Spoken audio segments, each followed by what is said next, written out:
وہ میری مالا اتارنے ہی والا تھا کہ میں نے چیخ کر اسے دور دھکیل دیا۔ اس نے سیٹی بجائی، چاقو اور نکتی اسی کے پاس رہ گئی۔ میں بھاگتا ایک گلی میں گھس گیا اور راستوں ہوتا ہوا ایرانی جوکر کے ہوٹل پہنچ گیا۔ چمپا کی آنکھیں سوجی ہوئی تھی۔ میں کمرے میں پہنچ کر اس کے بازوؤں میں گر گیا۔ پھر مجھے کچھ خبر نہ رہی۔ صبح ہوئی اور آنکھ کھلی تو چمپا میرا سر اپنی آغوش میں چھپائے ہوئے تھی اور نہ جانے کیا کیا کہہ رہی تھی، جھنجھوڑ رہی تھی، پوچھ رہی تھی کہ میں کہاں غائب تھا۔ میری خاموشی سے گھبرا کے اس نے ڈاکٹر کو بلا لیا۔ ڈاکٹر نے میرے سوئیاں بھونک دیں اور سلا کے گیا۔ میں شام تک بے سدھ رہا۔ دوبارہ آنکھ کھلی تو میں نے گھبرائے ہوئے انداز میں چمپا کو دیکھا۔ وہ ایک پہلو سے لگی میرے پاس بیٹھی تھی۔ میں نے اطراف میں نظریں گھمائی۔ تم ابھی تک یہیں ہو؟ میں نے نئی آواز میں پوچھا۔ میں کہاں جاؤں گی؟ وہ بلکتی ہوئی آواز میں بولی۔ تم واپس چلی جاؤ۔ کیسے چلی جاؤں؟ نہیں، اب تم جاؤ۔ میں نے تمہیں بہت تکلیف دی، مجھے معاف کر دو۔ اب تمہاری ضرورت نہیں ہے، میں نے سرد آواز میں کہا۔ تم کہاں گئے تھے اور کیا پوچھ کر آئے؟ مجھے نہیں بتاؤ گے؟ یقیناً تم جیل گئے ہوگے، کیا پتا چلا؟ اس نے میرا بازو زور سے تھام لیا۔ کچھ نہیں، وہ لوگ اب وہاں نہیں ہیں۔ کیا معلوم ہوا؟ کچھ کہہ کے تو گئے ہوں گے۔ میں نے مایوسی سے سر ہلایا۔ چمپا پر سکتہ طاری ہو گیا۔ اب تم چلی جاؤ، میں تمہیں اسٹیشن چھوڑ آتا ہوں۔ اور تم؟ وہ متوش لہجے میں بولی۔ میرا کیا ہے، میں کہیں بھی جا مروں گا، میں تمہیں اکیلا نہیں چھوڑ سکتی۔ اس نے میرے کندھے پر اپنا سر رکھ دیا۔ میں تمام گناہوں سے توبہ کرتی ہوں، میں آگرے واپس نہیں جانا چاہتی۔ اب میں تمہارے ساتھ رہوں گی، تم مجھے اپنے گھر کے کسی کونے میں ڈال دینا۔ نہیں نہیں، تم جاؤ، میں نے چیخ کر کہا۔ میں نہیں جاؤں گی، میں تمہاری ماں تو نہیں بن سکتی، ہاں اپنی خادمہ سمجھ لینا، باندی سمجھ لینا۔ میرے آخری دن توبہ میں گزر جائیں گے۔ چمپا بائی، توبہ کی زندگی تم میرے بغیر بھی بسر کر سکتی ہو، مجھے چھوڑ دو، تنگ مت کرو، میں کسی کے ساتھ رہنا نہیں چاہتا۔ پھر بھی اس حال میں تمہیں چھوڑ کر نہیں جا سکتی، میری خطائیں معاف کر دو، میں تمہیں کبھی شکایت کا موقع نہیں دوں گی۔ میرا کوئی بیٹا نہیں ہے، میرے پاس گزر بسر کے لیے خاصی رقم جمع ہے، میں تم پر بار نہیں بنوں گی۔ اگر تم کہو گے تو اپنی ساری دولت کو تمہارے سامنے آگ لگا دوں گی، لیکن مجھے جانے مت دو، اس جہنم میں مجھے مت لوٹاؤ۔ چمپا بائی چلی جاؤ، تم تنہا بھی اپنی زندگی بدل سکتی ہو، میرا کوئی بھروسہ نہیں ہے، میں اگر زندہ رہا تو کبھی موتیا بائی سے تمہارا پتہ پوچھ کے ضرور تمہارے پاس آؤں گا۔ چمپا بائی زاروں کی تار روتی رہی۔ میری جیب کے تمام پیسے سپاہی نے چھین لیے تھے، تھیلے میں تھوڑے سے پیسے تھے۔ میں نے ہوٹل کا بل ادا کرنا چاہا مگر چمپا بائی نے پہلے ہی ہوٹل والوں کو منع کر دیا تھا۔ ہم دونوں نے ہوٹل چھوڑ دیا اور میں چمپا کو آگرے جانے والی گاڑی میں سوار کرایا۔ وہ واپس جانے کے لیے قطعی آمادہ نہیں تھی، لیکن جب میں نے یہ کہا کہ میں کسی وقت بھی اسے چھوڑ کر کہیں نکل جاؤں گا تو بڑی مشکل سے تیار ہوئی۔ چلتے وقت اس نے میری پیشانی کو بوسہ دیا، میری جیب میں کچھ روپے ٹھونسے اور آنسوؤں سے میرا چہرہ بھگو دیا۔ اسٹیشن پر بہت سی گاڑیاں کھڑی تھیں، کوئی دلی جانے والی تھی، کوئی کلکتے جانے والی۔ میں گاڑی میں بیٹھ گیا، پھر خیال آیا کہ کہاں جاؤں گا، لہٰذا اتر کر پھر اسٹیشن پر آ گیا اور شہر میں آ کر سڑکوں پر اپنا بوجھ بڑھاتا رہا۔ اب کسی کو تلاش کرنے کی ہمت نہیں تھی۔ ایک رات زری کا دیا ہوا تھیلا بھی کوئی لے گیا۔ جو کپڑے تن پہ تھے وہ ایک ہفتے میں خاک اور دھول سے سیاہ ہو گئے، پھر ان میں چیتھڑے لگ گئے۔ نہ جانے کتنے دن گزر گئے، سڑکوں پر گزرنے والے آدمیوں کو تکتا رہتا تھا۔ ہزاروں لڑکیاں ادھر سے ادھر جاتی تھی مگر ان میں کوئی کورا نہیں تھی۔ مجھے نہ اس کا چہرہ نظر آیا، نہ مولوی صاحب کا، نہ ابا جان ملے، نہ گھر کا کوئی اور فرد۔ میں رات کو کہیں بھی پڑ رہتا، دن بھی کسی نہ کس طرح گزر جاتا۔ کئی بار دل میں آیا کہ زری انتظار کر رہی ہوگی، اس کے پاس چلا جاؤں یا وٹھل کے پاس چلا جاؤں، لیکن کسی کو بے آرام کرنے سے کیا حاصل تھا؟ لوٹ پیٹ کے بلا ہی دیں گے۔ زری کے پاس جائیداد تھی، وٹھل کے پاس چاقو تھا، مگر وہ دونوں میرے لیے کورا اور ابا جان کو واپس نہیں لا سکتے تھے۔ اپنے لیے ہر جگہ یکساں ہے، ہر جگہ ایک جیسی زمین ہے۔ جب کبھی بھوک بہت ستاتی تو چھابڑی اٹھا کر ادھر کا وزن ادھر پہنچا دیتا اور پیٹ کی آگ بجھا لیتا۔ بدن پر اتنے چیتھڑے ضرور محفوظ تھے کہ میری مالا لوگوں کی نظروں سے چھپی رہے۔ دن گزر گئے۔ پھر ایک دن شام جب میں جوہو کے ساحل پر بیٹھا سمندر میں اٹھنے والی لہریں دیکھ رہا تھا کہ مجھے کسی شخص کی آہٹ محسوس ہوئی۔ میں نے سوچا کوئی پولیس والا ہوگا، یہ لوگ مجھے ایک جگہ سکون سے نہیں بیٹھنے دیتے تھے، اسی طرح تنگ کرتے رہتے تھے۔ وہ پولیس والا ہی تھا مگر سادہ لباس میں۔ اس کا نام راج کرشنا تھا۔ میں نے اسے پہچاننے سے انکار کر دیا۔ جاؤ بھائی، اپنا کام کرو۔ راج کرشنا اکڑوں بیٹھ کے باغور میرا چہرہ دیکھنے لگا، اس کی آنکھیں چمک رہی تھیں۔ ظہیر، ہاں یہ میں ہوں، راج کرشنا۔ میں تمہارا چہرہ کبھی نہیں بھول سکتا، میں اپنے محسن کا چہرہ کیسے بھول سکتا ہوں؟ اس نے ٹوٹی پھوٹی اردو میں کہا اور میرے دونوں بازو زور سے پکڑ لیے۔ کون ظہیر؟ ہاں کیوں تنگ کرتے ہو بھائی؟ جاؤ ظہیرہ کو کہیں اور جا کر ڈھونڈو۔ میں نے نقاہت سے کہا، میرا نام ظہیر ہاں نہیں ہے۔ او نہیں ظہیر ہاں۔ راج کرشنا بےتاب ہو گیا۔ تم وہی ہو، یقیناً تم وہی ہو، مگر تم نے اپنا یہ کیا حال بنا لیا ہے میرے دوست؟ میں تمہیں تمام دادر میں تلاش کرتا رہا، میرے مخبروں نے پتہ چلا لیا تھا کہ تم کسی ہوٹل میں ٹھہرے ہوئے، لیکن تم ہوٹل چھوڑ چکے تھے۔ میں تمہاری طرف سے بالکل مایوس ہو چکا تھا۔ اٹھو اٹھو۔ اس نے مجھے اٹھانے کی کوشش کی۔ میں وہ نہیں ہوں، میں نے کراہ کر کہا۔ تمہیں دھوکا ہوا ہے صاحب، مجھے کہیں مت لے جاؤ، میں یہی ٹھیک ہوں۔ او نہیں، وہ کرب سے بولا، تمہارے ساتھ ضرور کسی نے کوئی بہت بڑا دھوکا کیا ہے۔ تم تو بہت بہادر ہو میرے دوست۔ بہادر بھی بھلا اس طرح زندگی سے گھبراتے ہیں؟ اٹھو اٹھو، گھر چلو۔ میں کہیں نہیں جاؤں گا، میں نے تلخی سے کہا، اور میں تمہیں ساتھ لیے بغیر یہاں سے نہیں جاؤں گا، سمجھے؟ نہیں، میں نے جھٹکے سے اپنا بازو چھڑاتے اور چیختے ہوئے کہا، مجھے چھوڑ دو، مجھے تنہا چھوڑ دو، مجھے کہیں نہیں جانا۔ تم بہت ناراض معلوم ہوتے ہو۔ وہ میری کمر تھبکنے لگا۔ میں نے کوئی جواب نہیں دیا۔ آؤ ڈارلنگ، تم چاہے ناراض ہی رہنا، کوئی بات مت کرنا، مگر یہاں سے تو اٹھو۔ دیکھو کتنے لوگ میرے ساتھ ہیں، یہ سب کیا کہیں گے؟ راج کرشنا کا دوست اس حال میں ہو اور وہ اسے چھوڑ جائے۔ میں تمہارا دوست نہیں ہوں، میں نے بچھڑ کر کہا، اور نہ ہی میں ظہیر ہاں ہوں۔ میرا کوئی نام نہیں ہے، میرا کوئی دوست نہیں ہے۔ آؤ اٹھو ورنہ۔ وہ نرمی سے بولا، دیکھو میں تمہیں زبردستی بھی لے جا سکتا ہوں۔ اس نے میری کمر کے گرد ہلکا تنگ کر لیا۔ اس کے ساتھی حیرت اور تجسس سے مجھے دیکھ رہے تھے۔ وہ سب سادہ لباس میں تھے۔ آئیے اٹھیے، کرشنا صاحب کی بات مان لیجئے، ان میں سے کوئی بولا۔ کرشنا نے ہاتھ کے اشارے سے اسے خاموش رہنے کی تاکید کی۔ گاڑی قریب لاؤ، کرشنا نے حکم دیا۔ ایک شخص فوراً سڑک کی جانب بھاگنے لگا۔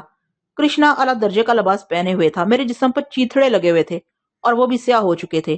کرشنا کسی جھجک کے بغیر اپنے بازو میرے گرد میری کمر میں حمائل کیے ہوئے تھا اور نرمی سے مجھے اپنے ساتھ لے جانے کے لیے آمادہ کر رہا تھا۔ جتنا میرا انکار بڑھ رہا تھا اتنا ہی اس کا اصرار۔ وہ میرے برابر رتیلی زمین پر بیٹھ گیا تھا اور کہہ رہا تھا، ٹھیک ہے، تم نہیں جاتے تو ہم بھی یہیں بیٹھیں گے۔ مجھے چھوڑ دو، میں نے عاجزی سے کہا، میری خطا معاف کر دو۔ میں نے اس کے آگے ہاتھ جوڑ دیے۔ راج کرشنا نہیں مانا۔ اس نے اپنے ساتھیوں کو اشارہ کیا۔ وہ اس کے منتظر تھے۔ صاحب نے مجھے چاروں طرف سے گھیر لیا اور میرے دونوں بازو پکڑ کر مجھے زمین سے اٹھا دیا۔ میں نے ان سے اپنے آپ کو چھڑانے کے لیے بہت ہاتھ پیر مارے، بہت چیخ پکار کی، مگر ناچار مجھے خاموشی اختیار کرنا پڑی۔ راج کرشنا نے طے کر لیا تھا کہ اب وہ میری کوئی بات نہیں سنے گا۔ ادھر میں نے مزاحمت ترک کی، ادھر راج کرشنا کے سبھی ساتھیوں نے میرا جسم اپنی گرفت سے آزاد کر دیا۔ راج کرشنا تیز قدموں سے مجھے گاڑی کی طرف لے جانے لگا۔ گاڑی فٹ پاتھ کے ساتھ ہی کھڑی تھی۔ کار کا دروازہ پہلے ہی سے کھلا ہوا تھا۔ جوہو پر بہت سے تماش بین ہماری جانب متوجہ ہو گئے تھے۔ راج کرشنا نے مجھے پچھلی نشست پر اپنے ساتھ بٹھا لیا اور راستے بھر میرا ہاتھ اپنے ہاتھوں میں زور سے دبائے رہا۔ گاڑی ایک چھوٹے سے خوبصورت بنگلے میں داخل ہوئی۔ راج کرشنا نے تمام ملازموں کو اکٹھا کر لیا اور کسی کو چائے، کسی کو کھانا بنانے، کسی کو کپڑے لانے اور کسی کو گرم پانی تیار کرنے کا حکم دیا۔ اس کے باقی تمام ساتھی راستے ہی سے رخصت ہو گئے تھے۔ وہ شاید دوسری گاڑیوں میں ہوں گے۔ میں مجرموں کی طرح گردن جھکائے بیٹھا تھا۔ راج کرشنا میرے پاس ہی بیٹھ گیا۔ یہ تمہارا ہی گھر ہے، یہاں اگر تم نے کسی قسم کا تکلف کیا تو اب میں تم سے ناراض ہو جاؤں گا۔ اور سنو، میں ایک پولیس والا ضرور ہوں، مگر اسے جیل مت سمجھنا۔ یہاں تم ہر طرح آزاد ہو، کسی بھی چیز کی ضرورت ہو تو ملازم کو آواز دے لینا۔ وہ میری گردن سہلانے لگا۔ میرے ہونٹوں کو چپ لگی تھی، نہ جانے راج کرشنا کیا کیا کہتا رہا۔ پھر ایک ملازم نے آ کر اطلاع دی کہ گرم پانی تیار ہے۔ راج کرشنا نے مجھے غسل خانے میں دھکا دے دیا۔ وہاں لباس پہلے ہی تیار رکھا تھا۔ میں نے اپنے پھٹے ہوئے کپڑے اتارے تو میرے جسم پر صرف مالا رہ گئی۔ مالا دیکھ کر بے اختیار میری آنکھیں بہنے لگیں۔ میں غسل خانے کے فرش پر دیر تک بیٹھا، مالا آنکھوں سے لگائے روتا رہا۔ پھر جب بہت دیر ہوگی تو راج کرشنا نے دروازہ کھٹکھٹایا۔ میں نے ہوں کہہ کر اسے اپنے زندہ ہونے کی تسلی دلائی اور کئی ہفتوں کی سیاہی جسم سے کھرچنے لگا اور خوب نہا دھو کے اجلے کپڑے پہن کر باہر نکلا۔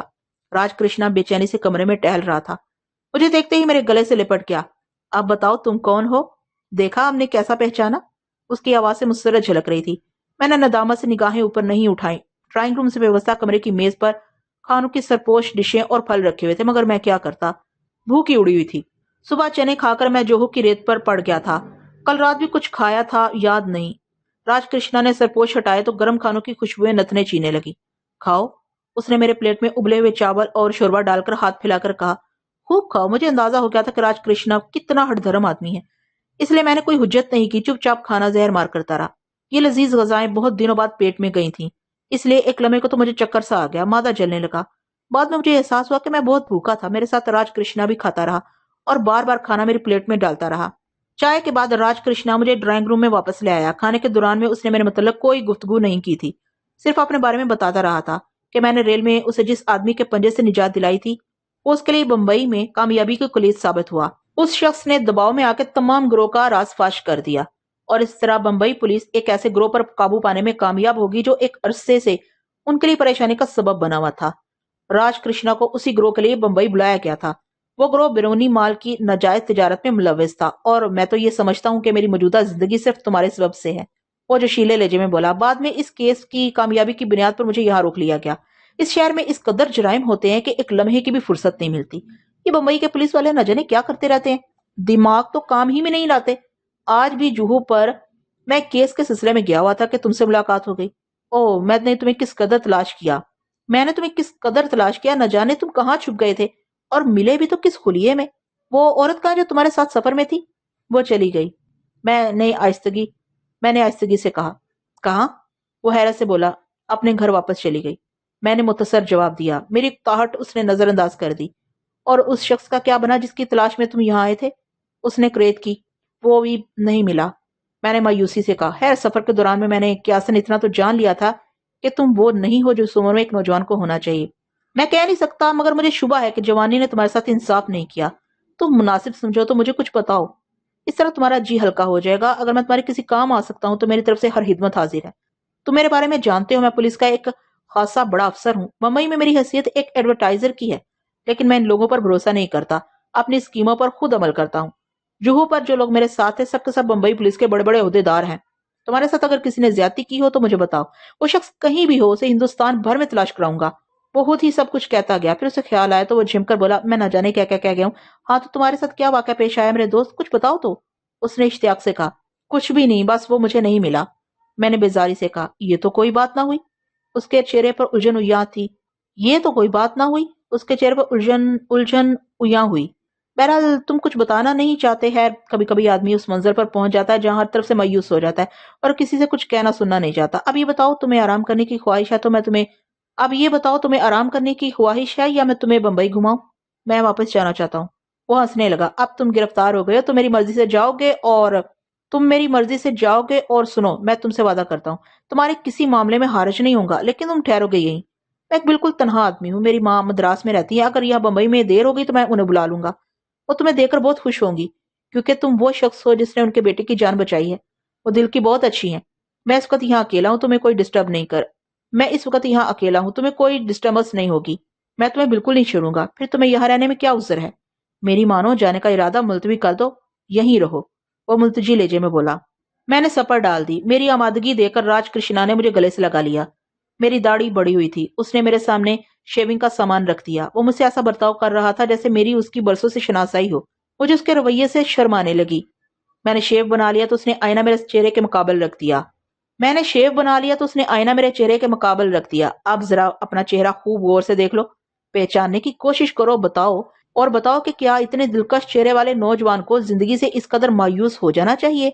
صبح میرے ساتھی تمہیں دیکھیں گے تو پہچانے سے انکار کر دیں گے، کہیں گے کہ میں نے رات بھر میں کوئی جادو کر دیا ہے، وہ مجھے کوئی دیوتا سمجھیں گے۔ وہ شگفتگی سے بولا، وہ حلیہ ٹھیک لگ رہا تھا یا یہ؟ کرشنا بابو، میں نے اپنی آواز سنبھالنے کی کوشش کی، یہ تو باہر کا حلیہ ہے، اندر کا حلیہ نہیں سنبھلتا۔ میری آواز حلق میں چرمرا کر رہ گئی۔ میں کہنا چاہتا تھا کہ اندر نہ تو شیو ہوتا ہے، نہ غسل، نہ لباس تبدیل کیا جاتا ہے، اور نہ اس پر صابن لگتا ہے، نہ پاؤڈر۔ وہ بھی ضرور سنبھلے گا، کرشنا پر امید لہجے میں بولا، وہ بھی سنبھلے گا، لیکن دونوں حلیے ایک ساتھ خراب ہو جائیں تو یہ بڑی تشویشناک بات ہے، بلکہ بری بات ہے۔ رات کو سونے کے لیے راج کرشنا نے اپنا شب خوابی کا لباس دیا۔ اس کمرے میں ریڈیو بھی تھا اور گراموفون ریکارڈر بھی، کتابیں بھی تھیں اور رسائل بھی تھے۔ میں نے کوئی چیز نہیں چھوئی۔ پھر راج کرشنا اپنے کمرے میں چلا گیا۔ میں نے آنکھیں بند کر لی۔ چمپا کے جانے کے بعد اب جا کے کہیں نرم بستر نصیب ہوا تھا، لیکن مجھے نیند نہیں آئی۔ میں نے سوچنا ہی بند کر دیا تھا۔ راج کرشنا نے مکوی غذائیں کھلا کے اور نرم بستر دے کر مجھے پھر سوچنے کی اذیت میں مبتلا کر دیا تھا۔ اسے کیا معلوم تھا کہ یہ چیزیں مجھے راس نہیں آتی۔ صبح اٹھ کے راج کرشنا پھر میرے جسم میں تنکے چبوئے گا۔ کوئی آدمی کسی آدمی کو اس طرح قبول نہیں کرتا جیسا وہ نظر آتا ہے۔ اس کی نسل، اس کا شجرہ، اس کا عہدہ اور پتہ جاننے کی خواہ مخواہ فکر لگی رہتی ہے۔ گویا آدمی کچھ نہیں ہوتا، اس کا نام پتہ سب کچھ ہوتا ہے۔ اب اگر کوئی اسے چھپانا چاہے اور اس کے لیے کوئی اچھا ذکر نہیں تو لوگ کیوں نہیں سمجھتے؟ مگر صبح اٹھ کے راج کرشنا نے مجھ سے کچھ نہیں پوچھا۔ ناشتے کے بعد وہ مجھے گاڑی میں بٹھا کے بازار لے گیا اور بازار سے اس نے میرے ناپ کے جتنے تیار کپڑے مل سکے خرید لیے، باقی تیار کرنے کا آرڈر دے دیا۔